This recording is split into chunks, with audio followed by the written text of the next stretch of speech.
আজকে সজনের ডাঁটা দিয়ে আলু দিয়ে বড় পুঁটি দিয়ে ঝোল করব। মাছ ভেজে নিছি, সজনের ডাঁটা আলু ভেজে নেব। লবণ দিয়ে দেই, হলুদ দিয়ে দেই, কেটে রাখা লঙ্কাগুলো দিয়ে দেই। ভাজা হয়ে গেছে, এখন জল দিয়ে দেবো।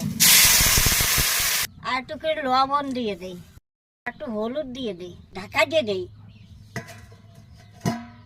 ঢাকাটা খুলে দেই, দিয়ে দেই, দিয়ে নেই। সোমবার দেবো তো, তেল দিয়ে দেই, জিরে দিয়ে দেই,